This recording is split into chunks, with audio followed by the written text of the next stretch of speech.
बिस्मिल्लाहिर्रहमानिर्रहीम। अस्सलामुअलैकुम वरहमतुल्लाहि वबरकातुहू। मैं तहे दिल से शुक्रगुज़ार हूँ कि आप लोगों ने इस वीडियो के लिए वक़्त निकाला। अल्लाह पाक आपके इस वक़्त को अपने काबिल बरकत और काबिल सलामती बनाए, आमीन सुम आमीन। 6 लाख सीटों वाला हवाई जहाज़ ये किन्होंने बनाया था, वो कौन से नबी थे, किस तरह बनाया गया था, आज हम इस मामले में बात करेंगे और वो किस तरह इस्तेमाल होता था। आप लोगों से गुजारिश है हमारे चैनल को ज़रूर सब्सक्राइब कीजिए, लाइक एंड शेयर कीजिए और दीनी मालूमात और दीनी फजीलतें हासिल करके भरपूर फ़ायदा उठाइए। अल्लाह पाक आपको और हमको अपनी हिफ्ज़ व अमान में रखे, आमीन सुम आमीन। तफसीर इब्न कसीर में है कि तख्ते सुलेमान जो हवा पर चलता था, उसकी कैफियत ये बयान की गई है कि सुलेमान अलैहिस्सलाम ने लकड़ी का एक बहुत वसी तख्त बनवाया हुआ था, जिस पर ख़ुद माँ आयान सल्तनत और माँ लश्कर व आलात हरब के सब सवार होते थे और फिर हवा को हुक्म देते थे और वो इस अजीम शान वसी व अरीज़ तख्त को अपने कंधों पर उठाकर जहाँ हुक्म होता था वहाँ उतार देती थी। हवा आपके हुक्म की पाबंद थी।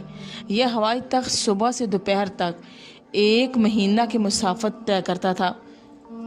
जितने आजकल के बैरी जहाज़ 1 महीने का सफ़र करते हैं, वो तख्त सुबह से शाम तक उतना सफ़र तय करता था और दोपहर से शाम तक 1 महीना के यानी 1 दिन में 2 महीनों की मुसाफत हवा के ज़रिए तय हो जाती थी।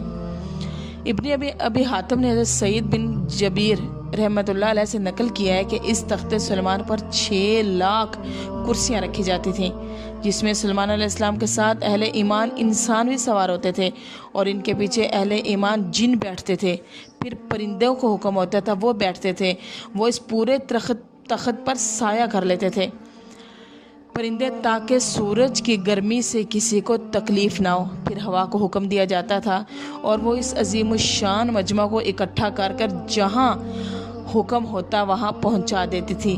और बाज़ रवायात में ये भी है कि इस हवाई सफ़र के वक़्त पूरे रास्ते में हज़रत सुलेमान अलैहिस्सलाम सर झुकाए हुए सिर्फ़ अल्लाह के ज़िक्र में मशगूल रहते थे और दाएं और बाएं बिल्कुल ना देखते थे और अपने अमल से तवाज़ो का इजहार करते थे। तवाज़ो का मतलब इनकसारी का इजहार करते थे।